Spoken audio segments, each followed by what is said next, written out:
اسباب کے اندر کوئی اپنی ذاتی قوت نہیں ہے، وہ تو ویسے استعمال ہوں گے جس نے بنایا ہے ان کو۔ اس میں محنتیں ہو رہی ہیں کہ اسباب راحت حاصل ہو جائیں۔ راحت اللہ کے خزانوں کی طرف سے آتی ہے، اسباب ہوں یا نہ ہوں، فقر و فاقے کے اندر ہے، راحت کی زندگی اللہ پاک نصیب فرما دیتے ہیں۔ بہت اسباب تیار کر رکھے ہیں، لیکن جب راحت کا فیصلہ نہیں ہے تو وہ اسباب راحت کی بجائے تنگی اور پریشانی کا ذریعہ بنتا ہے۔ حالات لانے والی ذات اللہ پاک ہے، لیکن حالات لانے کا ان کے ایک ضابطہ ہے۔ خوشی ہے، غمی ہے، اطمینان ہے، چین ہے، سکون ہے یا پریشانی ہے، امن ہے یا خوف ہے، عزت ہے یا ذلت ہے، حالات اللہ کی طرف سے ہیں، لیکن حالات لانے کا ایک ضابطہ ہے جس کا اتنا اہتمام ہے کہ ذرا بھی اس کے خلاف نہیں ہو سکتا۔ چاہے ظاہری اعتبار سے زندگی بنتی ہوئی نظر آئے، لیکن اگر اس کے ایمان اور اعمال بگڑے ہوئے ہیں تو یہ ظاہری نقشہ اس کو نہیں بچا سکتا، اور اگر ظاہری زندگی بگڑتی ہوئی نظر آئے، ایمان اور اعمال بنے ہوئے ہیں،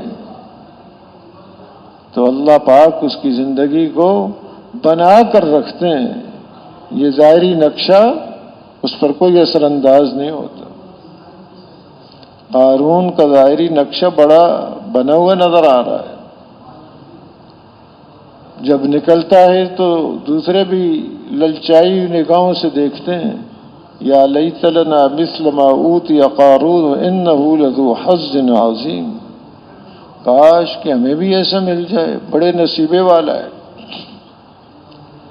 یعنی یہ بول دیتے ہیں کہ بڑے نصیبے والا ہے، جس کو یہ چیزیں مل گئیں بڑا نصیب ہے اس کو، جس کو اسباب مل گئے بڑا نصیبے والا ہے۔ وقال الذين اوتوا العلم ويلكم ثواب الله خير لمن آمن وعمل صالحا ولا يلقاها الا الصابرون۔ علم والوں نے جو دنیا سے بے رغبت تھے، دنیا کی کوئی قیمت ان کی نگاہ میں نہیں تھی، انہوں نے ان سے کہا ہلاکت ہو تمہارے لیے، کیا باتیں کر رہے ہو؟ ثواب اللہ، جو اللہ کی طرف سے ثواب ملنے والا ہے اس آدمی کو جو ایمان لایا اور اچھے عمل کیے، وہ چیز بہتر ہے۔ وَلَا يُلَقَّاهَا إِلَّا الصَّابِرُونَ، ہاں یہ دولتیں انہی کو ملا کرتی ہیں جو صبر کرنے والے ہیں، جو جمنے والے ہیں۔ یہ نعمتیں مل جائیں، جماؤ ہوگا، صبر کریں گے، نیکی پر جمیں گے، گناہوں سے مستقل طور پر بچیں گے، کوئی حالات پریشانی آئی اس کو اللہ کے لیے برداشت کریں گے، یہ دولتیں اللہ پاک ان لوگوں کو نصیب فرماتے ہیں۔ اب حالات اس کے ظاہری بنے ہوئے نظر آ رہے ہیں، لیکن جب پکڑ آئی، زمین میں دھنسنا شروع ہوا اور وہ خزانہ اسی کے اوپر رکھ دیا گیا، قیامت تک زمین میں دھنستا رہے گا وہ خزانہ، اور اس کے متعلقین کوئی اس کو نہیں بچا سکتا۔ کہ آئیں اس کو چھڑائیں اب، یا وہ جو سمجھ رہے ہیں کہ بڑے نصیبے والا ہے آئیں ذرا پکڑ سے چھڑائیں، کوئی چھڑا نہیں سکتا۔ تو یہ دکھا دیا کہ ظاہری نقشہ کچھ ہو، ایمان عمل بگڑے ہوئے ہیں، یہ پکڑ سے بچ نہیں سکتا۔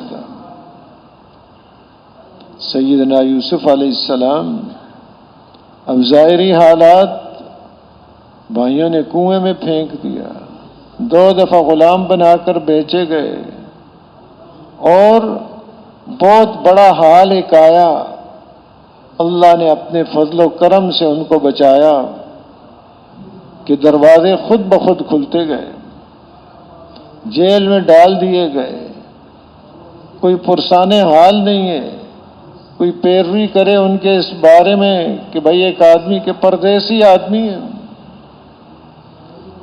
حالات ظاہری نقشہ ایسا ہے، لیکن کسی موقع پر بھی انہوں نے اندر کی دولتوں کو نہیں چھوڑا، ایمان، تقوی، صبر، یہ چیزیں ان کے پاس ہیں، وہاں اندر جیل میں جا کر بھی دعوت دے رہے ہیں، ارباب متفرقون خیر ام اللہ الواحد القہار، یہ جو تم نے رب مختلف بنا رکھے ہیں کہ ان سے کام بنیں گے، یہ بہتر ہے یا ایک واحد القہار ذات بہتر ہے؟ کام بنانے والی ذات ایک اللہ ہے، دعوت دے رہے ہیں۔ اب نظام اللہ کا چلتا ہے، دنیا کے نظام ان سے کچھ نہیں ہوتا، ملکوں کے نظام ان سے کچھ نہیں ہوتا، نظام حقیقی وہ اللہ کا ہے، یہ ظاہری ایک نقشے اور حالات ہے، اللہ کا نظام چل رہا ہے۔ بادشاہ کو خواب دکھلایا، اس نے اپنے ہم نشینوں سے تعبیر پوچھی، انہوں نے کہا اضغاث و احلام، ایسے ہی خیالات ہیں، یہ کوئی حقیقت نہیں اس خواب کی۔ اس کو تسلی نہ ہوئی، سیدنا یوسف علیہ السلام سے خواب کی تعبیر پوچھی گئی، آپ نے تعبیر بھی بتا دی اور تدبیر بھی بتا دی کہ یہ حالات آئیں گے، یہ ہوگا، اور ان حالات میں کیا کرنا ہے مزید بات بھی بتا دے۔ تو بادشاہ بڑا متاثر ہوا، ایسا آدمی ہم نے جیل میں ڈال رکھا ہے، آدمی بھیجا جاؤ، ائتونی بھی ہی، میرے پاس لے کر آؤ، لیکن آپ نہیں آئے کہ باہر کیا مشہور کر رکھا ہے، پہلے معاملہ تو صاف ہو، فاسألہم ما بال النسوۃ اللاتí قطعن ایدیہن، پہلے پوچھو ان عورتوں سے جنہوں نے ہاتھ کاٹے تھے۔ اب حقیقت واضح ہو گئی، ایسے ہی تہمت لگائی گئی ہے۔ عزیز مصر کی بیوی بھی کہنے لگی الآن حصحص الحق انا راودت عن نفسی وانہ لمن الصادقین، اب حق واضح ہو گیا ہے، میں نے اپنی طرف ان کو دعوت دی، بہلایا، پھسلایا، لیکن میرے جال میں نہیں آئے، وہ سچے لوگوں میں سے۔ لیکن توجہ اللہ کی طرف ہے، وما ابرئ نفسی ان النفس لامارۃ بالسوء، اپنی طرف نہیں کر رہے، اللہ نے یہ سارے حالات بنائے ہیں، نفس تو آدمی کو برائی کی دعوت دینے والا ہے، یہ ہیں انبیاء علیہ الصلاۃ والسلام کی صفات جن کو اللہ پاک معصوم پیدا کر، معصوم ہوتے ہیں ہر قسم کے گناہ سے، اللہ پاک ان کی حفاظت فرماتے ہیں۔ تو اب دیکھیں حالات کہ یہ جو فاقہ آئے گا، کوئی ایسا آدمی ہے نہیں جو اس زمانے میں صحیح ترتیب کے ساتھ غلے کو تقسیم کرے، اس لیے کہ کام کرنے کے لیے کسی کے ذمہ کام کیا جائے تو جس کے سپرد کام کیا جا رہا ہے اس کے اندر دو صفتوں کا ہونا ضروری ہے، اگر یہ صفات نہیں ہیں وہ کام نہیں کر سکے گا، خراب کر دے گا معاملہ۔ علماء اکرام فرماتے ہیں حضرت شعیب علیہ السلام کی صاحبزادیوں نے جو اپنے والد صاحب کو مشورہ دیا، موسیٰ علیہ السلام نے جو ان کی بکریوں کو پانی پلا دیا تھا، تو پھر عرض کیا یا ابت استاجروا، ان کو کام پہ رکھ لیں، ان خیر من استاجرت القوی الامین، کہ جس کو آپ کام پر رکھیں، اجرت پر رکھیں، تو بہترین کام کرنے والا وہ ہوگا جس کے اندر یہ دو صفتیں، قوی بھی ہو اور امین بھی ہو، جو کام دے رہے ہیں وہ کر بھی سکتا ہو، اور دوسری صفت امانت داری بھی اس کے اندر ہو، کام جو دیا اس کی استعداد اور صلاحیت ہی نہیں تو وہ کیا کرے گا کام، یا استعداد اور صلاحیت تو ہے، امانت داری نہیں ہے، خیانت اندر بھری ہوئی ہے، تو وہ کیا کرے گا، تباہی ہی ہو جائے۔ اور جہاں دونوں ہی صفتیں نہیں نہ کر سکتا ہے، نہ امانت داری ہے، تو بگاڑ ہی بگاڑ، فساد ہی فساد۔ تو جس کے ذمہ کام کیا جائے، چاہے دنیا کا ہو یا دین کا ہو، اس کے اندر یہ دو صفتیں تو موجود ہوں، کہ اس کے بغیر کام ٹھیک نہیں ہوگا، ذمہ داری ٹھیک نہیں کرے گا پوری۔ ایک تو کر سکتا ہو اور دوسرے اس کے اندر امانت داری ہو۔ تو حالات دیکھے کہ فقر و فاقہ پھیل جائے گا، لوگ پریشانی کے اندر مبتلا ہوں گے۔ اب لوگوں کی اس پریشانی کو اگر ان لوگوں کے حوالے مسئلہ کر دیا گیا کہ نہ استعداد ہے، نہ قوت ہے، نہ امانت ہے، تو کیا حال ہوگا؟ لوگوں کو اور پریشان کریں گے۔ تو اب ایسے موقع پر فرماتے ہیں کہ جس کے اندر اللہ نے قوت رکھی ہے، ویسے تو نہیں مطالبہ کرنا، لیکن جس کے اندر قوت رکھی ہے کام کرنے کی اور امانت داری ہے، تو اپنے آپ کو پیش کرے، ورنہ مخلوق کو بہت بڑا نقصان پہنچے گا۔ تو اس لیے بتا دیا ان کو کہ مجھے تمہاری حکومت سے کوئی غرض نہیں ہے، اور غرض والا آدمی کام ٹھیک کر نہیں سکتا۔ جو اندر اپنی غرضیں لیے ہوئے ہو وہ کام ٹھیک نہیں کرے گا، کوئی غرض نہیں ہے، لہذا یہ کام میرے حوالے کر دو۔ اب وہ جو تقسیم کیا غلہ ہر ایک کو پہنچ رہا ہے، دور دور کے علاقوں تک پہنچایا اور آواز دور تک چلی گئی، تو ان کے بھائی بھی آئے، خود فاقوں سے رہ رہے ہیں، دوسروں کو پہنچا رہے ہیں غلہ، بھائی بھی آئے دور سے، اور غلہ لینے کے لیے جب پہنچے انہوں نے فوراً پہچان لیا، وہ نہ پہچان سکے۔ فعرفہم وہم لہو منکرون، انہوں نے تو پہچانا اور وہ نہ پہچانا۔ تو یہ ایک حالات ہے، لمبی تفصیل ہے اس میں، 3 دفعہ بھائی آئے، تیسری دفعہ بات واضح کی، وہ کہنے لگے اچھا آپ یوسف ہیں، انت یوسف؟ کہنے لگے ہاں انا یوسف وہذا اخی، میں یوسف ہوں اور یہ میرے بھائی ہیں۔ اب یہ حیران ہو رہے ہیں کہ ہم نے کیا معاملہ کیا ان کے ساتھ اور یہ کہاں پہنچے۔ تو بتایا یہ کوئی حیرانگی کی چیز تو نہیں ہے کہ تم نے جو معاملہ کیا اور اللہ نے مجھے کہاں پہنچا دیا۔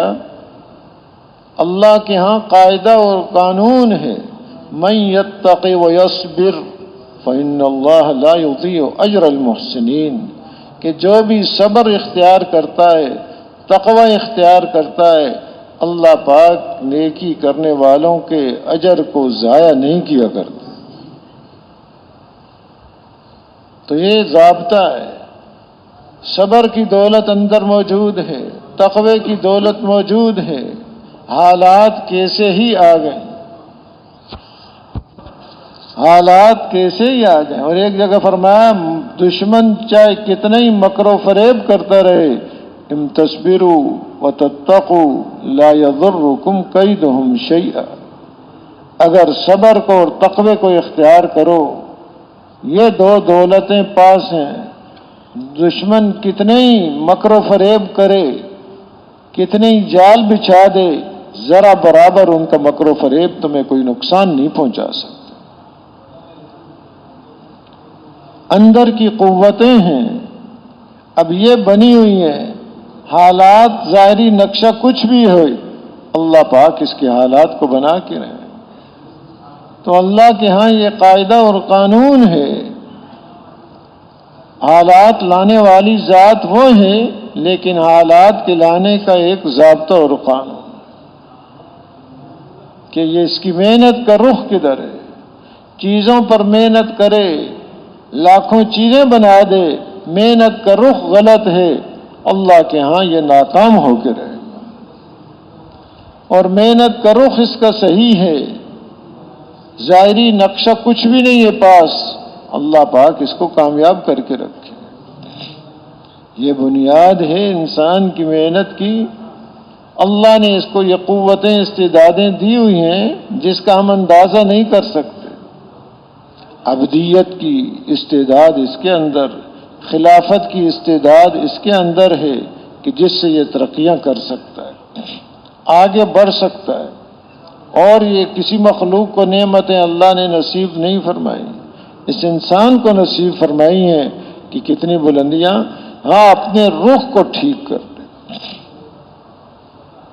اپنے دل پر محنت کرے، اپنے اعضاء و جوارح پر محنت کرے، ان کا استعمال ٹھیک ہو جائے، اس کے مال کا استعمال ٹھیک ہو جائے، یہ تین چیزیں اس کی ٹھیک ہو گئیں، اللہ پاک اس کو تقوی کی دولت نصیب فرماتے ہیں، اور تقوی کی دولت سے ایسے حالات کو بنا دیتے ہیں جو نظر ہی نہیں آ رہا۔ بغیر کمائی کے اس کو مال دیتے ہیں، بغیر مال کے اس کو چیزیں عطا فرماتے ہیں، بغیر چیزوں کے اس کے کام بنا دیتے ہیں۔ حضرت مقداد رضی اللہ تعالی عنہ قضاء حاجت کے لیے گئے تو وہاں سامنے چوہا آیا، ایک اشرفی لائے، دوسری، تیسری، 17 اشرفیاں سونے کی وہ آپ کے سامنے لا کے رکھے۔ یہ اٹھا کے فارغ ہوئے، گھر میں فقر و فاقہ ہے، لیکن یہ نہیں کہ چلو اچھا ہو گیا مل گیا، گھر کے حالات ایسے ہیں۔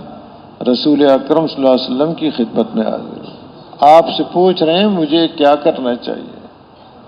اس لیے کہتے ہیں کہ علماء کرام سے ہم پوچھ پوچھ کے چلیں زندگی ہم نے کیسی گزارنی ہے،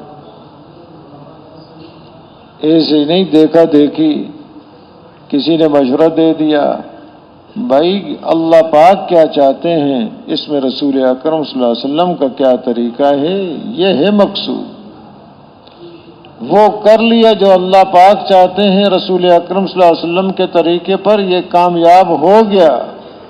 بیماری کی حالت تھی، بیماری دور ہوئی یا نہیں ہوئی، یہ کامیاب ہے۔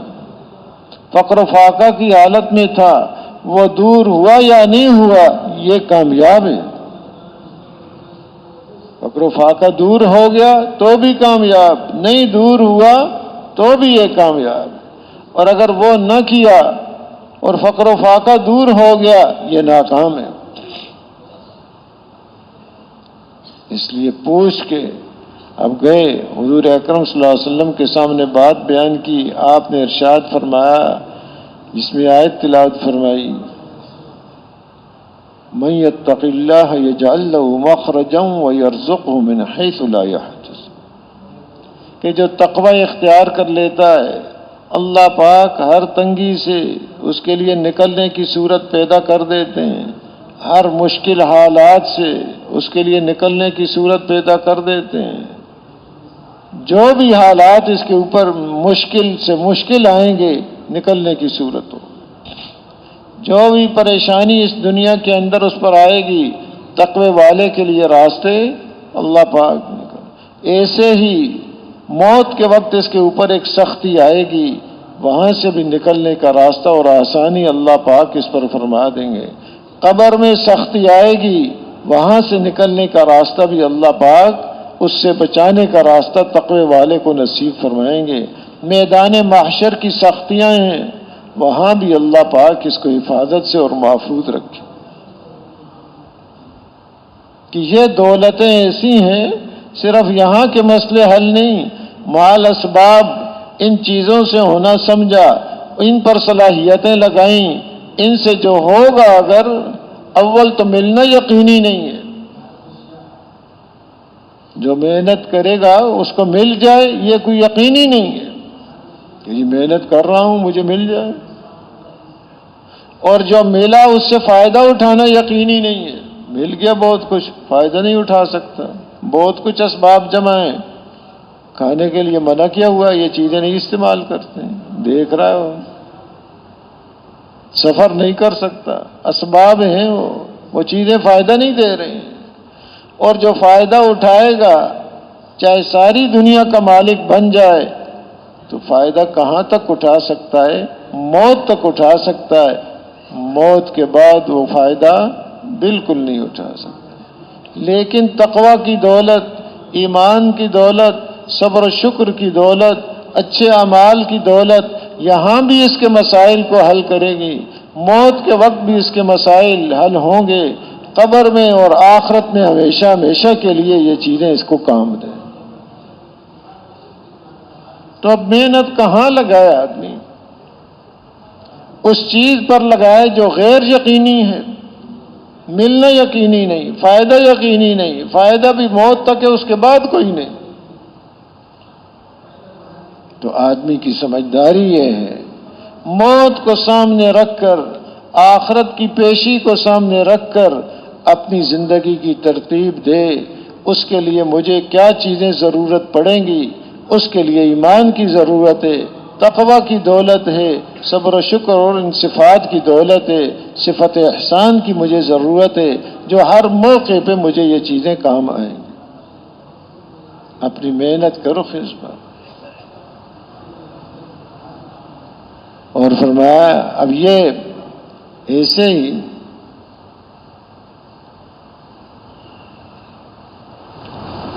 وَيَرْزُقْهُ مِنْ حَيْثُ لَا يَحْتَسِبُ، ایسی جگہ سے اللہ پاک روزی عطا فرماتے ہیں جہاں اس کو وام و گمان بھی نہیں ہے۔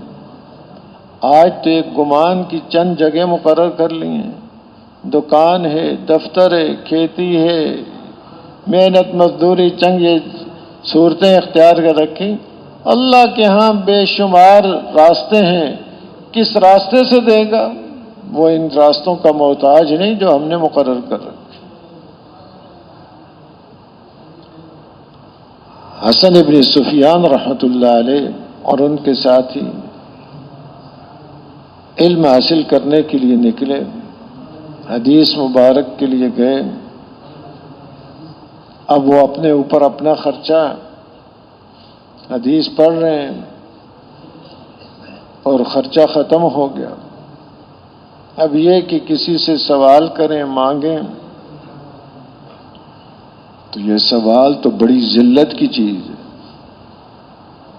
آدمی کی عزت ختم ہو جاتی ہے مانگنے سے، کہ دوسرے کے سامنے ہاتھ پھیلائے۔ اب سوال نہیں کر رہے، لیکن کھانا کچھ بھی نہیں ہے پاس۔ ایک دن گزر گیا، دوسرا دن گزر گیا، تیسرا دن آیا، فاقے کی وجہ سے بے ہوش ہو گئی۔ اب تو سوال کرنا جائز ہو گیا کس میں، لیکن تیار کوئی نہیں ہو رہا۔ ان ساتھیوں میں سے کوئی تیار نہیں ہو رہا کہ کسی سے کہے ہم بھوکے، ہمیں کھانا دے دو، ہماری ضرورت ہے۔ کوئی تیار نہیں ہو رہا۔ ہم نے کہا بھائی اب کچھ تو کرنا پڑے گا، چلو قرعہ ڈالو، جس کا نام نکل آئے وہ سوال۔ آج تو قرعہ ڈالیں گے نا، مجھے کس کو کیا ملے گا، اس کے لیے کون سا حصہ ملے گا اس کو، اس کے لیے کرو۔ یہاں تو یہ ہے کہ سوال کرنا وہ اپنے لیے پسند نہیں کر رہے، لیکن ہے مجبوری، سوال کرنا پڑ رہا ہے، قرعہ ڈالو۔ تو نام نکل آیا حسن ابن سفیان رحمۃ اللہ علیہ کا۔ پریشان ہو گئے، رنگ زرد پڑ گیا، اب مجھے مانگنا پڑے گا۔ اللہ کی طرف متوجہ ہوئے، اللہ سے مانگا۔ اس وقت کا جو بادشاہ تھا، اب سونے کا وقت اس کا، تو اپنے محل میں کیا دیکھتا ہے کہ آسمان اور زمین کے درمیان فضا میں ایک آدمی گھوڑے کے پر بیٹھا ہوا ہے، ہاتھ میں نیزہ ہے، اور وہ کہہ رہا ہے ادرک حسن ابن سفیان واصحابہ قبل ان یموتوا، کہ جاؤ حسن ابن سفیان اور ان کے ساتھیوں کی خبر لے لو ان کے مرنے سے پہلے پہلے۔ اور دیکھ رہا یہ کیا آواز ہے، سمجھے ایسے ہی کوئی چیز ہے۔ پھر اور قریب آیا، پھر آواز دی، پھر اور قریب آیا، حتیٰ کہ اس کے محل کے اندر آ کر اس کے کندھے پر نیزہ مارا اور اس کا خون نکلا۔ اب اٹھا، بھائی تلاش کرو کون ہے یہ۔ تو اپنا وزیر بھیجا، خاص آدمی بھیجا، جاؤ پتہ کرو۔ تو وہ گیا، پتہ کرتے کرتے ایک مسجد میں پہنچا کہ یہاں کچھ ہیں، پتہ کیا ان کا نام، تو بتایا نام، کہا کہ مجھے بادشاہ نے بھیجا ہے آپ لوگوں کے لیے کھانا دے کر، اور ہر ایک کے لیے 80 اشرفیاں بھی لایا ہوں۔ انہوں نے کہا یہ کھانا تو بعد میں لیں گے، حالانکہ بھوک لگی ہوئی تھی۔ کہتے شکر ہے آ گیا۔ یہ نہیں کیا، پہلے یہ بتاؤ کہ ہمارا پتہ کس نے دیا، نام کس نے بتائے؟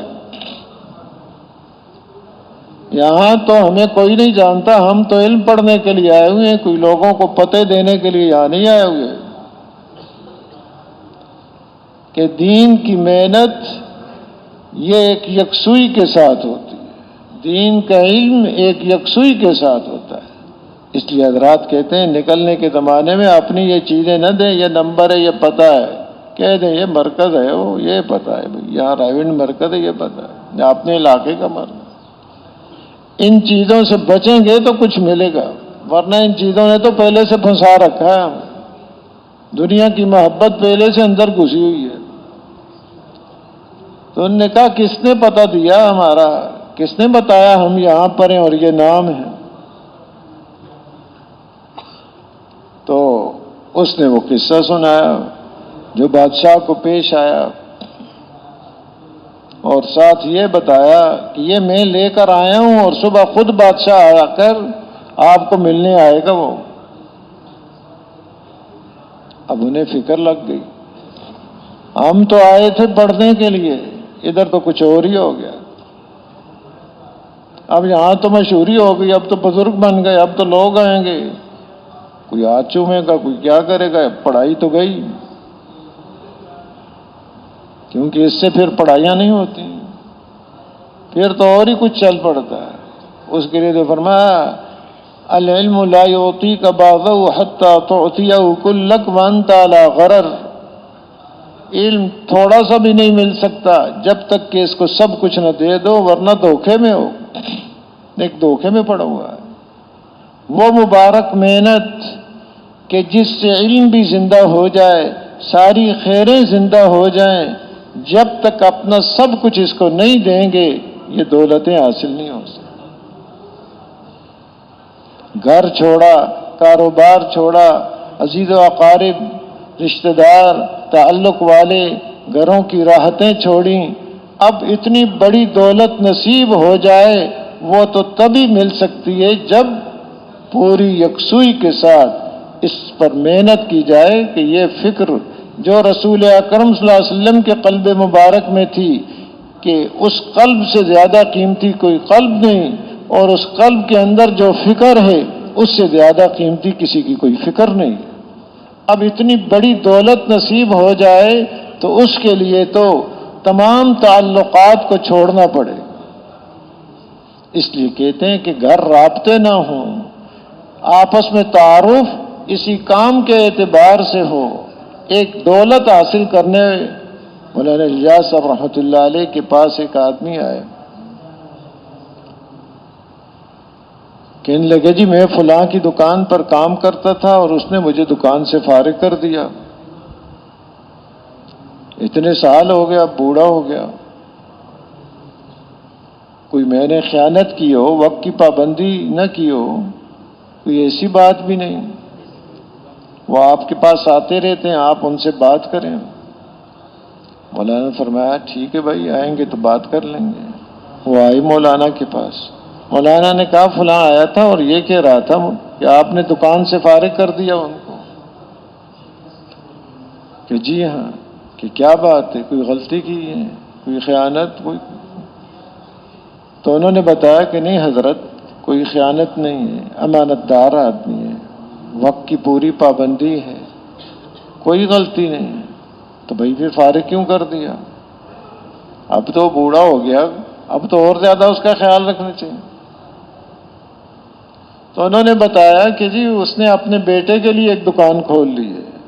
تو بھائی اس میں کیا ہے، وہ تو تمہاری دکان پر بیٹھ رہا ہے، پورا وقت دے رہا ہے، بیٹا ادھر اپنی دکان پر بیٹھ رہا ہے۔ فرمایا جی میری دکان پر پورا وقت دے رہا ہے، لیکن بیٹھا ہوتا ہے میری دکان پر، فکر لگی ہوتی ہے اپنے بیٹے کی دکان پر، کام میرا کر رہا ہے، وقت دے رہا ہے، کام ٹھیک کر رہا ہے، لیکن فکر اس کی ادھر چل رہی ہے۔ فرمایا پتہ چلا فکر کی بڑی قیمت ہے۔ نکلیں اللہ کے راستے میں، فکریں کہیں پیچھے لگی ہوئی ہیں، رابطے پیچھے لگے ہوئے ہیں، تو پھر تو یہ جیسے ظاہری طور پر سب کو چھوڑا، ایسے ہی ہر چیز کو، سوچ کو بھی صرف اس کام کو دے دیں، یہ بہت بڑی دولت ہے، ایسے نہیں ملا کرتی۔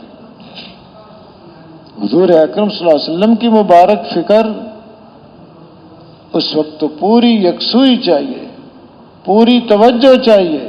جیسے کہتے ہیں نا سوئی میں دھاگا ڈالو، کسی کو دے دو سوئی اور دھاگا، ادھر ادھر دیکھتا رہے، زندگی گزر جائے گی، دھاگا نہیں ڈالے گا۔ یہ مبارک محنت اس کو مل جائے، ہر انسان کی خیر خواہی کا جذبہ اس کے اندر پیدا ہو جائے کہ انسانیت کتنے بڑے خطرے کی طرف بھاگی ہوئی جا رہی ہے، کوئی سوچ ہی نہیں کدھر کو جا رہے ہیں، صبح سے شام تک بھاگے ہوئے جا رہے ہیں۔ حضور اکرم صلی اللہ علیہ وسلم کے بارے میں حضرات صحابہ کرام رضی اللہ عنہ اجمعین فرماتے ہیں، دائم الفکر متواصل الاحزان لیست لہ راح، ہمیشہ فکر مند رہتے تھے، غموں کا سلسلہ مسلسل چلتا تھا، غم پر غم آ رہے ہیں، غم منقطع نہیں ہوتے تھے، آپ کو راحت نہیں، بے چینی ایک آپ کو رہتی تھی۔ وجہ اس کی کیا ہے؟ انسانیت۔ ان کا غم ہے کہ جہنم کے گڑھے کی طرف بھاگتے ہوئے جا رہے ہیں، اس سے یہ بچ جائیں۔ عبداللہ ابن شخیر رضی اللہ تعالیٰ عنہ فرماتے ہیں، رأیت رسول اللہ صلی اللہ علیہ وسلم وفی صدری عزیز کعزیز المرجل من البکاء، آپ صلی اللہ علیہ وسلم کو دیکھا کہ آپ کے سینہ مبارک سے رونے کی وجہ سے ایسی آواز آ رہی ہے جیسے ہنڈیا ابلنے کی آواز، ایک روایت میں جیسے چکی چلنے کی آواز ہوتی ہے، تو یہ اندر ایک غم اور فکر، رو رہے ہیں۔ ظاہری طور پر آپ کے چہرہ مبارک پر تبسم ہوتا تھا، مسکراہٹ ہوتی تھی، تاکہ حضرات صحابہ اکرام رضی اللہ عنہ اجمعین فائدہ اٹھا سکیں، اور اندر غموں کا ایک سمندر ہے انسانیت کے بارے میں، ورنہ ظاہر چہرے پر غم تو اگلا بات بھی نہیں کر سکے گا کہ یہ تو غمگین آدمی ہے، اندر غم ہے قیامت تک آنے والی انسانیت کے بارے میں، ایک ایک کی سوچ ہے۔ تو محترم دوستو بزرگوں، یہ دولتیں نصیب ہو جائیں، اس کے لیے تو پوری یکسوئی چاہیے، جو چیزیں بھی خلل ڈالتی ہیں اس کو آدمی چھوڑ دے۔ اس لیے حضرات فرماتے ہیں کہ اس دوران اخبار یہ چیزیں ان سے تعلق ہی نہ ہو، ایک کام ہے جو پوری توجہ کو چاہتا ہے۔ ابھی حسن ابن سفیان رحمۃ اللہ علیہ جب پتہ چلا کہ اب تو پڑھائی گئی، اب تو لوگ ہماری طرف متوجہ ہوں گے، جس کام کے لیے ہم آئے وہ نہیں ہو سکے گا، اسی وقت راتوں رات وہاں اس سے نکل گئے علاقے سے۔ اب صبح جب بادشاہ آیا، پتہ کیا اس نے تو کوئی بھی نہیں ہے، تلاش کی، اس کی حدود سے وہ نکل چکے تھے، وہ نہ ملے ان کو، تلاش کرنے والے گئے کہیں بھی نہیں ملے۔ اب جو ان کو دینے کے لیے مال لے کر آیا تھا، اس نے کہا اس مال کو ایک دفعہ خزانے سے اب نکالا ہے، واپس خزانے میں نہیں رکھنا ہے اس کو۔ اسی مال سے وہاں جگہ لی اور طلباء کے رہنے کی، پڑھائی کی جگہ یہ بنائی، اور وہ 600 سال یا 700 سال تک وہ مدرسہ چلتا رہا، جس سے امام غزالی رحمۃ اللہ علیہ اور علامہ عینی رحمۃ اللہ علیہ جیسے آدمی فارغ ہوئے۔ کہ ایک محنت، ایک چیز ہے، اس کی بنیاد کیا ہے؟ پیچھے تقوی بنیاد ہے۔ انہوں نے کسی مخلوق سے سوال نہیں کیا، اپنی حاجت کو اللہ کے سامنے رکھا اور وہاں سے چلے گئے کہ یہاں ہماری شہرت نہ ہو جائے، اس بنیاد پر ہم تو کسی اور کام کے لیے آئے تھے، یہاں کچھ اور ہو گیا۔ اللہ نے ایسا صدقہ چلا دیا، جاری کر دیا کہ ان کے لیے صدیوں وہ چلتا رہا۔ محترم دوستو بزرگوں، ایک محنت، ایک رخ ہے، صلاحیتیں کس چیز پر لگ رہی ہیں۔ اللہ نے قوتیں، استعدادیں بہت دے رکھی ہیں، کہیں ضائع تو نہیں ہو رہی۔ اپنے وقت پر صحیح اس کا استعمال ہو رہا ہے کہ نہیں ہو رہا؟ ایک اللہ والے فرماتے ہیں لا تنظر الی صغر النفس، سانس کے چھوٹا ہونے کو نہ دیکھو، بہت مختصر وقت ہے، اندر گیا باہر آ گیا سانس، کہ اس میں کیا کر سکتا ہے تھوڑے سے وقت میں آدمی۔ فرمایا اس کو نہ دیکھو، انظر الی قدرها والی ما یعطی اللہ فیہ للعبد، اس ایک سانس کی قدر و قیمت کو دیکھو اور اس ایک سانس میں جو اللہ پاک عطا فرماتے ہیں اس کو دیکھو۔ سانس کو ضائع نہ کرو، سب یہ کہہ رہے ہیں وقت قیمتی بنا لو، ہر ایک اپنے اعتبار سے وقت قیمتی بنانے میں لگا ہوا ہے، ذمہ دار کہ بھائی موقع آ گیا، بجائی کا وقت ہے، کٹائی کا وقت ہے، ہاتھ سے نکل گیا تو کچھ نہیں ہوگا۔ تاجر کہ جی وقت آ گیا، اس وقت دن رات ایک کر دیا، کھانا بھی ٹھنڈا ہو گیا، کھانا کھانا ہی بھول گیا، بھوک لگی ہوئی لیکن بھولا ہوا ہے، کہتا ہوں آج تمہیں بھول ہی گیا، اتنی مشغولی کے کھانا ہی بھول گیا۔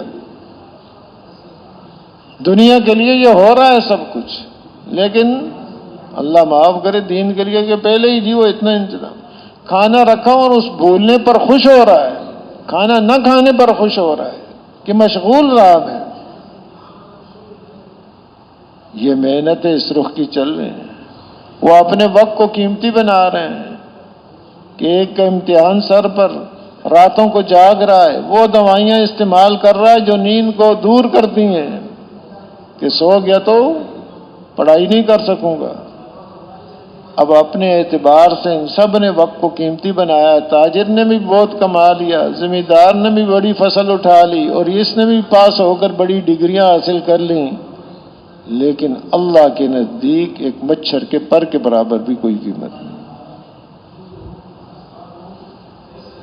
یہ انہوں نے اپنے اعتبار سے قیمتیں اور اپنے وقت کو لگایا اور اپنے آپ کو اپنی محنت میں کامیاب سمجھتے رہے،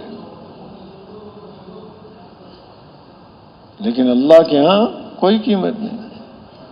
قل هل ننبئكم بالاخسرین اعمالا الذین ضل سعیهم فی الحیاۃ الدنیا وهم یحسبون انهم یحسنون صنعا۔ بڑے اہتمام کے ساتھ فرمایا اس لیے کہ انسان کا مسئلہ معمولی نہیں ہے، انسان کا مسئلہ بڑا اہم، بڑا نازک اور بڑا حساس ہے۔ اس کا مسئلہ کہ محنت کا رخ کیا ہے، صلاحیتیں کہاں لگ رہی ہیں، وقت کہاں لگ رہا ہے۔ تو حکم دیا رسول اکرم صلی اللہ علیہ وسلم کو، قل آپ فرما دیں ان کو۔ آپ نے سارے احکام پہنچائے، یا ایھا الرسول بلغ ما انزل الیک من ربک وان لم تفعل فما بلغت رسالتہ، کہ جو آپ پر اتارا گیا آگے اس کو پہنچا دیں، اگر نہیں پہنچایا تو آپ نے اس پیغام پہنچانے کا حق ادا نہیں۔ آپ نے باتیں پہنچا دیں، آخر پوچھا بھی صحابہ سے کیا میں نے پہنچا دیا، سب نے گواہی دیا آپ نے پہنچا دیا۔ اب یہاں پھر بھی بعض آیتوں کے شروع میں لفظ قل، آپ بتا دیں ان کو، بیان کر دیں ان کے سامنے، کہ اس سے اس کی اہمیت پتہ چلتی ہے۔ سارا قرآن اہم ہے، اور بعض جگہوں پر یہ اور زیادہ اہمیت ظاہر کرنے کے لیے قل هو اللہ احد کہ توحید کا مسئلہ بڑا اہم ہے، کہیں اور شرک میں پھنس گیا تو خسارے میں رہے گا۔ بڑی تنبیہ کے ساتھ دین کی محنت کا مسئلہ بڑا اہم ہے۔ قل هذه سبیلی ادعو الی اللہ علی بصیرۃ انا ومن اتبعني۔ ایسے ہی انسان کو یہ بتانا بھی بڑی اہم چیز ہے کہ کہیں محنت غلط رخ پر نہ ہو جائے اور پھر اس کو خسارے اور افسوس میں اپنے ہاتھوں کو چبانا نہ پڑ جائے۔ قل هل ننبئکم، پھر آگے استفہام، کیا ہم بتائیں تمہیں؟ ایک شوق اندر پیدا کر رہے ہیں کہ دیکھو کہیں رخ خسارے والا نہ ہو جائے، پہلے سے ہی بتا دیں کہ خسارے والی محنت سے بچ جانا۔ قل هل ننبئکم بالاخسرین اعمالا، کیا ہم بتائیں تمہیں وہ لوگ جو اپنے اعمال کے اعتبار سے سب سے زیادہ خسارے والے ہیں، زیادہ خسارے والے ہیں وہ. عمل کیے ہیں بڑے، اپنے وقت کو ضائع نہیں کیا، تھکے ہیں بہت، لیکن ہیں خسارے والے. وہ کون؟ آج ضرورت کے وقت، قیامت کے دن وہ ساری محنت بیکار ثابت ہو. جب وقت آیا کہ اپنی محنت کا کوئی پھل اٹھائیں، کوئی اس کا نتیجہ حاصل ہو، الذین ضل سعیہم فی الحیات الدنیا وہم یحسبون انہم یحسنون صنعا، اور وہ یہ گمان کیا کرتے تھے ہم تو بڑے اچھے کارنامے کر رہے ہیں اپنی محنت پر کہ ہم اچھے کام کر رہے ہیں. آج ضرورت کے وقت سارے کام بیکار ثابت ہیں. تو یہ بتا دیا اس کو کہ محنت کرو ایسے نہ ہو جائے، بڑے اہتمام کے ساتھ صلاحیتیں کہاں لگانی ہیں. کس نے صلاحیتیں فانی چیزوں پر لگانے کی بجائے اپنے اوپر لگائے. اللہ نے اس کو باقی رکھنا ہے، مختلف داروں سے یہ منتقل ہوتا ہے. دنیا کی چیزیں وہ ختم، اس کو اللہ نے باقی رکھنا ہے. وہاں سے منتقل ہو کر قبر میں، وہاں سے منتقل ہو کر میدان معاشر میں، وہاں سے منتقل ہو کر ہمیشہ کے فیصلے ہیں، اس کے پریشانیوں کے فیصلے ہیں یا خوشیوں کے فیصلے ہیں. اور باقی رکھیں گے اللہ پاک اس کو ہمیشہ کے لیے. تو محنت کی دولت، قوت، استعداد وہ دے رکھی ہے جو ہمیشہ کام آئے. حیوان ہے، اس کو اللہ پاک ختم کر دیں گے. اس کو اتنی قوت استعداد دی ہے جو یہاں کھانا پینا اس کا یہ کام ہو جائے. ہاں یہ ہوگا اگر سینگ والی بکری نے بے سینگ بکری کو یہاں مارا ہے، اللہ پاک بدلہ اس کا بھی چکوائیں گے. انصاف کا دن ہوگا، بدلے کا دن ہوگا، بدلہ ملے گا. وہاں ان کو بھی زندہ کیا جائے گا.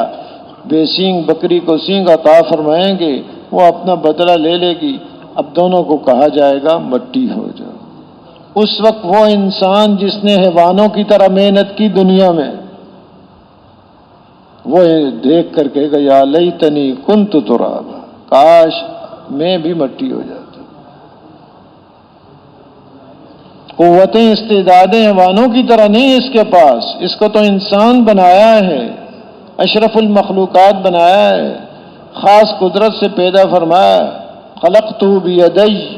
اب اس کے اندر جو قوتیں استعدادیں ہیں وہ امانتیں ہیں اس کے پاس. ان امانتوں کو کیسے استعمال کرتا ہے اللہ پاک اس سے پوچھیں گے. قوتیں استعدادیں کہاں خرچ کی ہیں؟ اب وہاں اس دن یہ کہے گا یا لیتنی کنت ترابا، کہ وہاں تو صرف کھانے پینے پر خرچ کر دیتے ہیں. حیوان کی سوچ تک اس نے اپنی قوتوں تک محدود رکھا. حالانکہ یہ قوتیں استعدادیں دی ہیں. اس رخ پر محنت کرے کہ یہاں کی زندگی بھی بن جائے، موت کے وقت بھی کامیاب رہے، قبر میں بھی کامیاب رہے، میدان معاشر میں بھی، اور ہمیشہ ہمیشہ یہ کامیاب رہے. قوتیں وہ ہیں اس کے پاس، اور خرچ کر دی صرف اس پر. جس کے پاس اتنی قوت ہو، مثال حقیقت نہیں ہوتی، ایک سمجھانے کے لیے بات ہوتی کہ ایک آدمی دنیا کے اعتبار سے بہت پڑھا لکھا، بڑی نوکری حاصل کر سکتا ہے، گلیوں میں جھاڑو دے رہا ہے. کہ بھئی یہ کیا، تو اتنا کمائی کر سکتا ہے، اتنی آمدنی آ سکتی ہے، گلیوں میں جھاڑو دے رہا ہے، تو کیا کہیں گے اس کو؟ تو ایسے ہی انسان کے اندر وہ قوتیں اور استعدادیں ہیں جس سے نہ ختم ہونے والی نعمتیں، اور ایسی نعمتیں جن کا تصور نہیں کر سکتا. اعددت لعبادی الصالحین ما لا عین رأت ولا اذن سمعت ولا خطر على قلب بشر. اقرأوا ان شئتم فلا تعلم نفس ما اخفی لهم من قرۃ اعین. ایسی نعمتیں اس کے لیے تیار کر رکھی ہیں فرماتے ہیں اللہ پاک حدیث قدسی کے اندر اپنے نیک بندوں کے لیے نہ کسی آنکھ نے دیکھا، نہ کسی کان نے ان کے بارے میں سنا، نہ کسی دل میں ان کا کھٹکا اور خیال تک۔ حضرت ابو ہریرہ رضی اللہ عنہ فرماتے ہیں اگر چاہتے ہو تو ساتھ دلیل میں یہ آیت بھی پڑھ لو، فَلَا تَعْلَمُ نَفْسٌ مَّا أُخْفِيَ لَهُم مِّن قُرَّةِ أَعْيُنٍ، کسی جی کو کوئی پتہ نہیں اللہ پاک نے آنکھوں کی ٹھنڈک کا کیا کیا سامان تیار کر رکھا۔ تو اس کے لیے تو ایسی نعمتیں تیار کر رکھی ہیں، قوتیں اس کے اعتبار سے دی ہیں، اب ان قوتوں کو خرچ کر دے یہاں کی ان چیزوں پر جن کی قیمت اللہ کے نزدیک ایک مچھر کے پر کے برابر بھی نہیں، اور جن کا فائدہ یقینی نہیں، حاصل ہونا یقینی نہیں۔ تو بہت بڑی بے وقوفی کی بات ہے یہ کہ محنت کو ضائع نہیں کیا بلکہ اپنے خلاف استعمال کیا، اپنے پاؤں پر خود کلاڑی ماری۔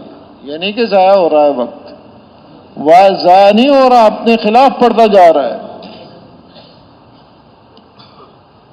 کمرہ امتحان میں بیٹھا ہوا ہے، لکھ نہیں رہا، وقت ختم ہو جاتا تو کیا ضائع کر رہا ہے؟ وہ اپنے خلاف وقت گزار رہا ہے۔ اس کو تو پتا ہے اتنا موقع ہے امتحان کا، 2 گھنٹے 3 گھنٹے، یہاں تو پتہ بھی نہیں کب بلاوا آ جائے۔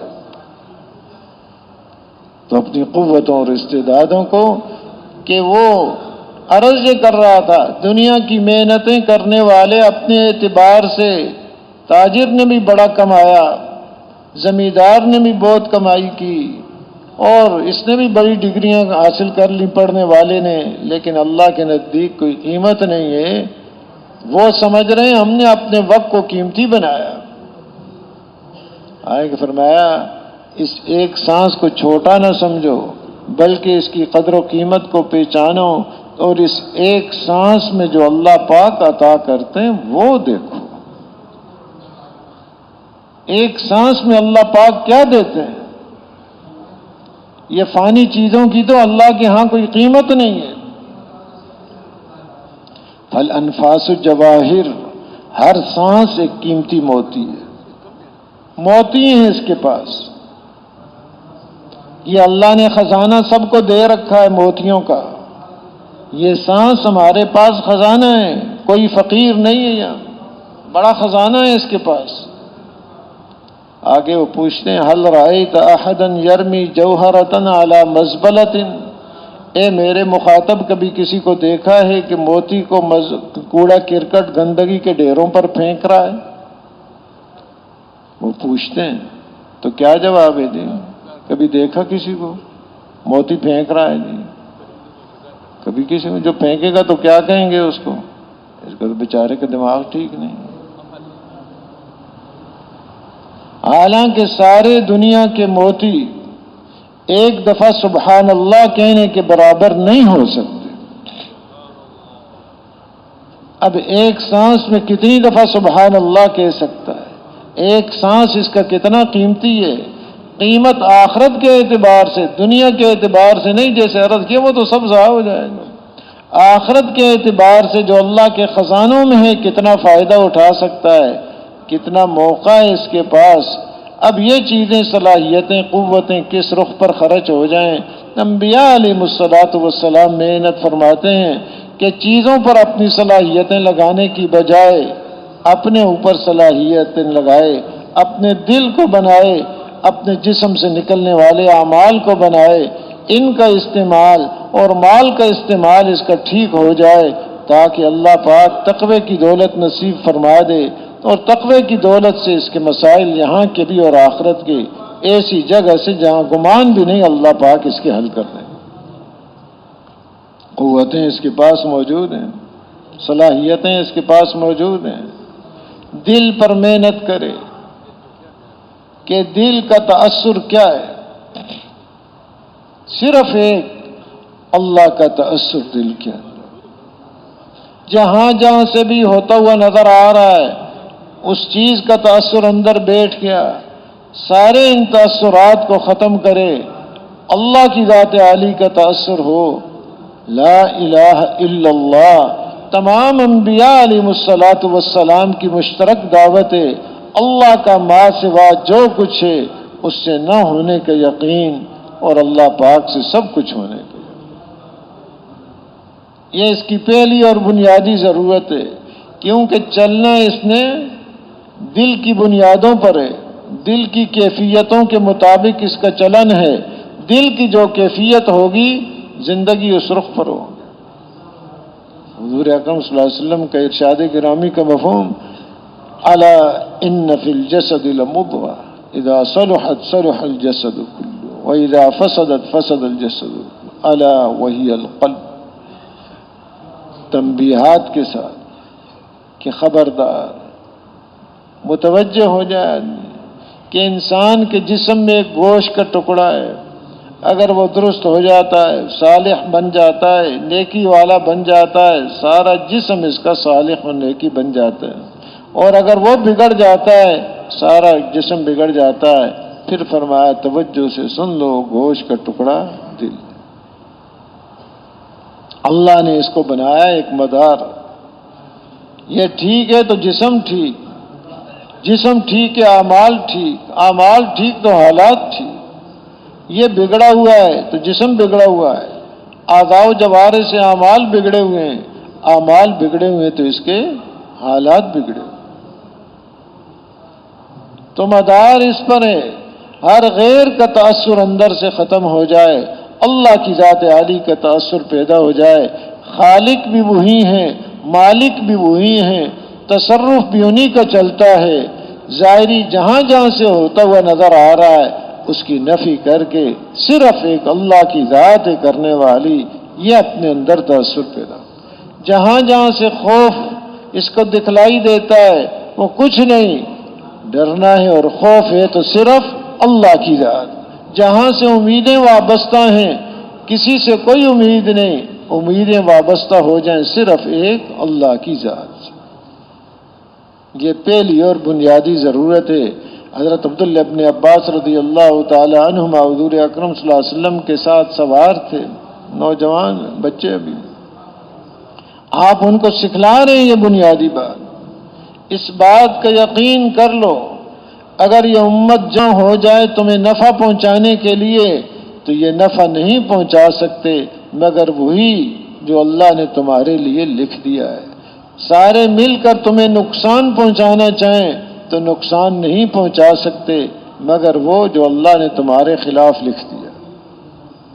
یہ بات اندر پیدا کرنے کی، بچوں کے دلوں کے اندر بھی، بڑوں کے دلوں کے اندر بھی، مرد ہو یا عورت، شہری ہو یا دیہاتی، پڑھا لکھا یا ان پڑھ، پہلی ضرورت اس کی ہے کہ دل کے اندر یہ یقین، ساری مخلوق جمع ہو کر کسی ایک کو نفع پہنچانا چاہے نفع نہیں پہنچا سکتے جب تک خالق اور مالک کا ارادہ نہ ہو، سارے مل کر کسی ایک کو نقصان پہنچانا چاہیں ذرا بال برابر بھی اس کا نقصان نہیں کر سکتے جب تک خالق اور مالک کا ارادہ نہیں۔ یہ ہماری ضرورت ہے، اس لیے پیدا ہوئے ہیں کہ دل کا رخ اللہ کی طرف ہو جائے، اور یہ کوئی چیز مشکل نہیں ہے کہ جی بڑا مشکل کام ہو، اللہ پاک نے کسی ایسی چیز کا مکلف نہیں کیا جو انسان کی طاقت اور وسعت سے باہر ہے، لا یکلف اللہ نفسا الا وسعہا، وہی بات جو کر سکتا ہے اسی کا مکلف بنایا، اس کے لیے باہر کے اسباب کی ضرورت نہیں ہے، مال ہو تو دل کا یقین ٹھیک ہوگا، مال نہیں تو نہیں ہوگا، بالکل کوئی ضرورت نہیں، اسباب زمین جائیداد اس کے پاس ہے، عہدہ منصب ہے تو دل ٹھیک ہے، ورنہ نہیں کوئی ضرورت نہیں، ہر ایک کو اسباب دے رکھے، دل ہے اصل محل، وہ سب کے پاس موجود ہے، اس کا سبب اس کی زبان ہے، اس کی آنکھ ہے، اس کے کان ہیں، اس کی سوچ ہے، یہ دل تک بات کو پہنچاتے ہیں، جو زبان سے بولے گا دل متاثر ہوگا، جو دیکھے گا دل متاثر ہوگا، جو سن رہا ہے دل متاثر ہو رہا ہے، جو سوچ رہا ہے دل اس سے متاثر ہو رہا ہے، اس لیے فرمایا ہر سوچ بھی نہ سوچے، ہر گمان، ہر سوچ، یا ایھا الذین آمنوا اجتنبوا کثیرا من الظن ان بعض الظن اثم، کہ بعض گمان بھی گناہ ہیں اس کے۔ اپنی ان چیزوں پر پابندی لگا دے، بول وہ ہوں جو اللہ کی عظمت اور بڑائی والے بول ہوں، دیکھنا وہ ہو جس چیز پر نگاہ پڑے اللہ کی عظمت اور بڑائی دل کے اندر آئے، اللہ نے اس کو بنایا ہے، جو نظر آ رہا ہے اس سے وہ اللہ نے یہ صفات اس کے اندر رکھی ہیں۔ سننا ہو ایسی باتیں سنیں جس کی وجہ سے اندر نور پیدا ہو، اللہ کی محبت اندر پیدا ہو، رسول اکرم صلی اللہ علیہ وسلم کی محبت پیدا ہو، اس لیے کہ کان میں جو بات جا رہی ہے وہ اندر جا رہی ہے۔ حدیث پاک میں فرمایا جس کا مفہوم یہ، اما العین فمقرۃ لما یوحی القلب، بہرحال آنکھ برقرار رکھتی ہے اس چیز کو جس کو دل آگے محفوظ کر لیتا ہے، آنکھ یہ کرتی ہے۔ واما الاذن فقمع، اور کان کیا کرتا ہے؟ کان ایک کیف ہے، دل کے اوپر لگا ہوا ہے، کیف پیپا جو بوتل کے اوپر لگا دیتے ہیں، رکھ دیتے ہیں، بوتل میں تیل ڈالنا ہے، اس کا منہ تنگ ہے وہ باہر گر جائے گا، اوپر ایک پیپا رکھ دیتے ہیں، کیف رکھ دیتے ہیں، اس میں ڈالے سیدھا بوتل کے اندر جائے۔ تو کان ایک کیف لگا ہوا ہے دل کے اوپر، جو سنے گا وہ سیدھا دل کے اندر، باہر نہیں، ادھر ادھر نہیں جائے گا۔ اس لیے آتا ہے گانا سننا دل کے اندر نفاق پیدا کرتا ہے۔ اب دل کے اندر دوغلا پن اس کے پیدا ہوگا جو گانے کی آواز جائے گی، فوراً اثر ہوگا۔ حضرت حسن بصری رحمۃ اللہ علیہ یا سفیان ثوری رحمۃ اللہ علیہ کی کسی نے دعوت کی، ساتھ 3 اور آدمیوں کی بھی دعوت کی، یہ وقت پر پہنچ گئے، ان 3 میں سے 2 آئے، ابھی ایک نہیں آیا، اس کا انتظار کر رہے ہیں۔ ان 2 میں سے ایک بولا وہ موٹا ہے، اس لیے دیر ہو گئی۔ اب کسی کو موٹا کہہ دینا، ٹھکنا کہہ دینا، اور یہ بات اس کو پسند نہ ہو، یہ غیبت ہے۔ حالانکہ یہ غیر اختیاری چیز ہے، اللہ نے اس کو ایسا بنایا ہے، تو یہ کمی یا اختیاری کمی کسی کی ذکر کرنا جو اس کو پسند نہیں ہے یہ چیزیں، تو یہ غیبت ہے۔ حسن بصری رحمۃ اللہ علیہ فوراً مجلس سے اٹھ گئے، اپنے آپ کو خطاب کیا، دعوت کے کھانوں کا بڑا شوق ہے، آج ایک مسلمان کی غیبت سنی ہے، انہوں نے کی نہیں تھی۔ اور آتا ہے المغتاب والمستمع شریکان فی الاثم، غیبت کرنے والا اور سننے والا گناہ میں برابر شریک ہیں، دونوں شریک ہیں۔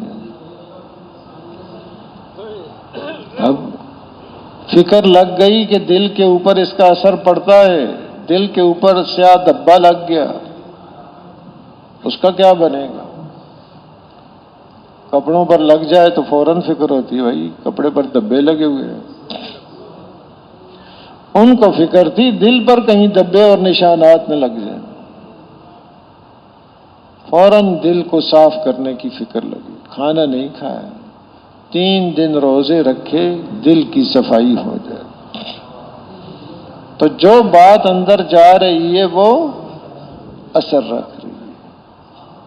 اللہ کی عظمت اور بڑائی کان سے سنی ہے، دل کے اندر اللہ کی عظمت، اللہ کی بڑائی، اللہ کی محبت، رسول اکرم صلی اللہ علیہ وسلم کی محبت، یہ چیزیں دل کے اندر پیدا، اور خدا نخواستہ دنیا اس سے ہونا، اس کی عظمت اور بڑائی، اس کی باتیں، تو دل کے اندر پھر یہ چیز پیدا۔ اس لیے آپ نے ان اعضاء و جوارح کو احتیاط کے ساتھ استعمال، میں نے کہا جی ہر مجلس میں ہر بات سن بھی رہا ہے، بول بھی رہا ہے، اپنے آپ کو کوئی روک کے رکھے۔ محترم عائشہ صاحب رحمۃ اللہ علیہ فرماتے تھے جب بھی کوئی کام کو تھوڑا سا رک جاؤ، اس میں دیکھ لو اپنے یقین کی طرف، اس کام میں پھر رسول اکرم صلی اللہ علیہ وسلم کا طریقہ کیا ہے وہ بھی دیکھ لو، سوچ لو، پھر جو یہ صحیح یقین اور طریقہ ہے اس کے مطابق پانی پینا ہے، تھوڑا سا رک کے پہلے دیکھ لے، یقین اپنا ٹھیک کر لے، پیاس بجھانے والی ذات اللہ ہے، پانی پیاس نہیں بجھاتا، اب اس میں طریقہ کیا ہے رسول اکرم صلی اللہ علیہ وسلم کا؟ اب وہ سامنے ہو، اب یہ چیز دل کے اندر نور پہ آتی ہے۔ یہ پانی پی رہا ہے لیکن اس کی یقین کی ترقی کا ذریعہ دل کے اندر نورانیت پیدا ہو جائے، اس کا ذریعہ یعنی کہ پانی پیا ہے۔ ایسے ہی پہلے سوچ لے، تھوڑا سا توقف کر کے اپنا رخ ٹھیک کر لے، اب عمل کرے، کیونکہ یہ ہر وقت متاثر ہو رہا ہے۔ محنت کہیں باہر کی نہیں، اندر کی ہے، کوئی باہر کی چیز کی ضرورت نہیں ہے۔ اللہ نے یہ قوتیں اور استعدادیں اس کو نصیب فرمائی ہیں، اپنی محنت کا رخ ٹھیک کر، اس کے اندر کا یقین بنتا جائے گا۔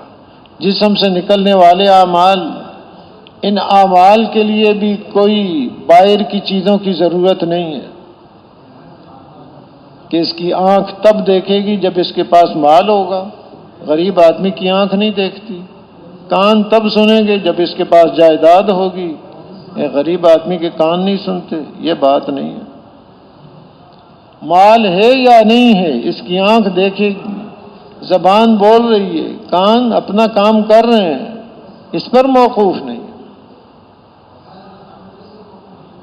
دل کا بننا اور بگڑنا بھی مال پر اور چیزوں پر موقوف نہیں، جسم سے نکلنے والے اعمال بھی موقوف نہیں۔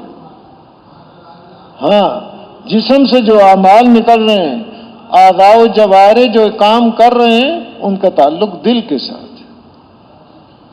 دل چاہتا ہے کسی سے بات کرنے کو تو بات کرتا ہے، اگر بات کرنے کو دل نہیں چاہتا تو بات نہیں کرتا کہ جی دل نہیں چاہ رہا اس سے بات کرنے کو۔ تو دل کی چاہت حالات کو جوڑ رکھا ہے اس کے اعمال کے ساتھ، اور اعمال کو جوڑ رکھا ہے اس کے اعضاء و جوارح کے ساتھ، اعضاء و جوارح کو جوڑ رکھا ہے اس کے دل کے ساتھ۔ دل ٹھیک ہو گیا، اعضاء و جوارح ٹھیک، اعمال ٹھیک، حالات اس کے ٹھیک ہو۔ تو بنیادی محنت اس پر ہے کہ دل کے اندر اللہ کی عظمت اور بڑائی ہو، اپنے بولوں پر نگاہ ہو، سوچ کر بات کرے، کیا بول رہا ہے، کیا سن رہا ہے، محتاط زندگی گزارے۔ احتیاط کے لیے ایک نسخہ حضور صلی اللہ علیہ وسلم نے ارشاد فرمایا۔ احتیاط کیسے کر سکتا ہے، محتاط کیسے بن سکتا ہے؟ کہیں ایکسیڈنٹ نہ ہو جائیں، حالات آئیں گے اس پر۔ گاڑی چلاتا ہے بڑے محتاط ہو کر، آگے بھی دیکھتا ہے، پیچھے بھی نگاہ رکھتا ہے، دائیں بائیں بھی خیال رکھتا ہے، بڑے احتیاط کے ساتھ۔ یہ اپنے آپ کو چلائے صحیح احتیاط کے ساتھ۔ حضرات صحابہ اکرام رضی اللہ عنہم اجمعین، اللہ پاک بہترین بدلہ ان کو عطا فرمائے، ایسی باتیں پوچھ گئے رسول اکرم صلی اللہ علیہ وسلم سے، آنے والی انسانیت کے لیے راہبری۔ بعض صحابہ نے پوچھا، یا نبی اللہ، من اکیس الناس و احزم الناس، کون ہے سب سے زیادہ سمجھدار اور کون ہے سب سے زیادہ محتاط؟ سب سے زیادہ سمجھدار اور سب سے زیادہ احتیاط کر کے زندگی گزارنے والا کون ہے؟ آپ صلی اللہ علیہ وسلم نے ارشاد فرمایا، جس کا مفہوم یہ، اکثرہم ذکرا للموت اکثرہم استعدادا للموت اولئک الاکیاس ذہبوا بشرف الدنیا وکرامت الآخرہ۔ موت کو سب سے زیادہ یاد کرنے والے، موت کی سب سے زیادہ تیاری کرنے والے، یہ ہیں سب سے زیادہ سمجھدار، دنیا اور آخرت کی عزتیں اور شرافتیں حاصل کر۔ یہ سامنے ہو تو احتیاط والی زندگی ہے، مرنا ہے، قیامت کے دن پیشی ہے، حساب کتاب ہے۔ امام تقی الدین ابن دقیق العید رحمۃ اللہ علیہ فرماتے ہیں، ما تکلمت بکلمۃ ولا فعلت فعلا الا اعددت له جوابا بین یدی اللہ تعالی۔ جو بات میں نے کی ہے، جو کام میں نے کیا ہے، کل قیامت کے دن اللہ پاک کو کیا جواب دینا ہے، اس کا جواب آج میں نے تیار کر رکھا ہے۔ اللہ پاک پوچھیں گے یہ بات کیوں کی؟ جواب تیار کر رکھا ہے۔ یہ کام کیوں کیا ہے؟ جواب تیار کر رکھا ہے، قیامت کی پیشی سامنے ہے۔ یہ انسان کے سارے روح کو ٹھیک کر دیتی ہے جسم سے نکلنے والے اعمال، دل کی کیفیتیں، یہ دولتیں سامنے اس کے آسانی سے آدمی چل پڑتا ہے۔ تو اللہ پاک نے ایک موقع دیا ہوا ہے اس کو، بہت مختصر وقت ہے، اس موقع کو اور اپنی قوتوں اور صلاحیتوں کو کیسے استعمال کر رہا ہے کہ صحیح رخ پر ہو، یہاں کی زندگی بھی بن جائے، آخرت کی زندگی تمام مراحل میں یہ کامیاب ہو جائے۔ اللہ نے قوتیں استعدادیں دے رکھی۔ اور ایک یہ ہے اپنی فکر کرنا، میری زندگی بن جائے، میرے گھر والوں کی، علاقے والوں کی، اور ایک یہ ہے قیامت تک آنے والے دنیا کے ہر انسان کی زندگی بن جائے، اس کا رخ پلٹ جائے۔ اللہ نے یہ دولت نصیب فرمائی ہے اس امت کو، معمولی دولت نہیں۔ محنت کا رخ یہ کر لے، اب اس کو جو ملے گا اسی حساب سے ملے گا۔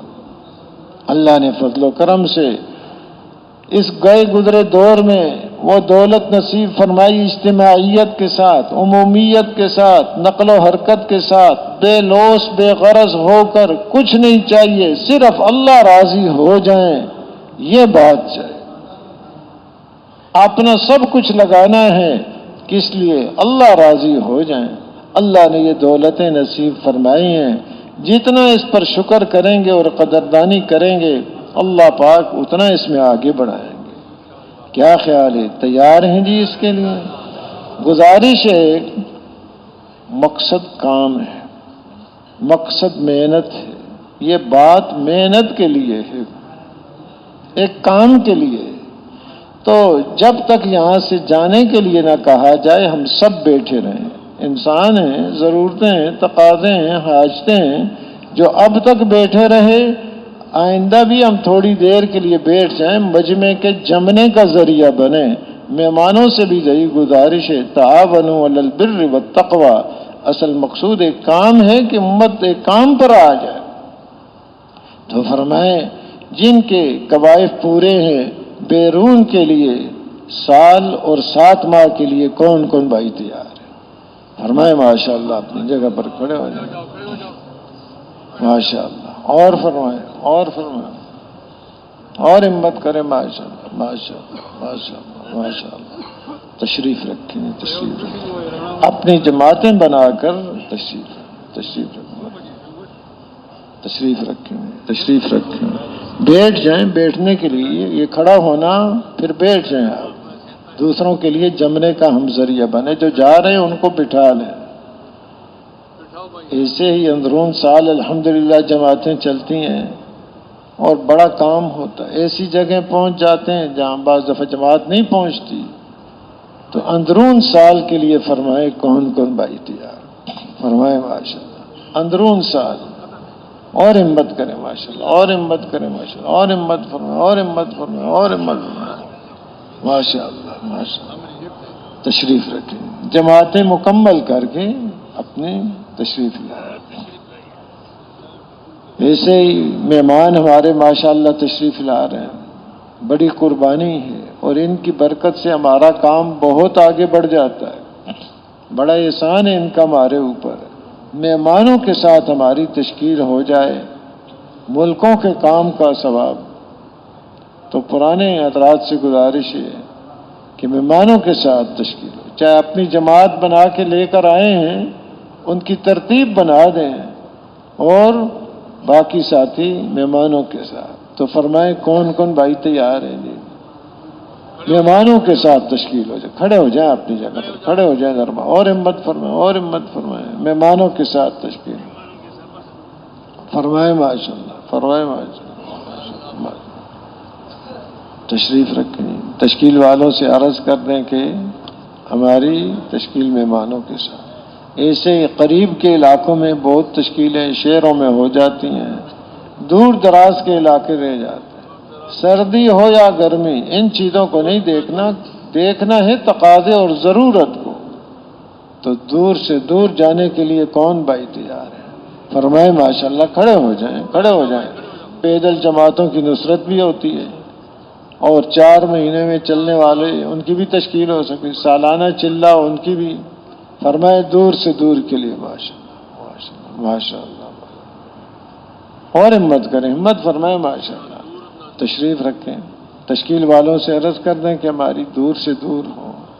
ایسے ہی جو بھائی آئے تھے چلے کے لیے ابھی 4 مہینے نہیں لگے، اللہ پاک نے ایک موقع نصیب فرمایا ہوا ہے، اس سے ہم فائدہ اٹھائیں، 4 مہینے پورے کر کے جائیں۔ تو فرمائے کون کون بھائی تیار ہیں انشاءاللہ 4 مہینے پورے کر کے جائیں، کھڑے ہو جائیں، آئے تھے تھوڑے وقت کے لیے، 4 مہینے پورے کر کے، اور ہمت کریں اور ہمت کریں اور ہمت کریں ماشاءاللہ، 4 مہینے پورے کر کے انشاءاللہ جائیں گے، اور فرمائیں 4 مہینے انشاءاللہ پورے کر کے جائیں گے۔ تشریف رکھیں تشریف رکھیں، تشکیل والوں سے بھی عرض کر دیں کیونکہ وہ تشکیلیں وقت کے حساب سے کرتے ہیں، اور یہ ہے اللہ سے مانگ لیں، اللہ کے راستے میں ہیں، مسافر کی دعا قبول ہوتی ہے، اے اللہ آخر دم تک اس مبارک محنت میں جیسے آپ کو پسند ہے ہمیں قبول فرما، مقام پر ہوں یا اللہ کے راستے میں، یہی محنت ہے، یہ ہو جائے کہ ترتیب ہر سال 4 مہینے اس محنت کو نقل و حرکت کے ساتھ، اور 8 مہینے اپنے مقام پر، تو فرمائیں ہر سال 4 مہینے کے لیے کون بھائی تیار ہے؟ ماشاء اللہ ماشاء اللہ ماشاء اللہ۔ آپ حضرات بار بار کھڑے ہو رہے ہیں، اللہ پاک آسان فرمائے، قبول فرمائے ماشاء اللہ۔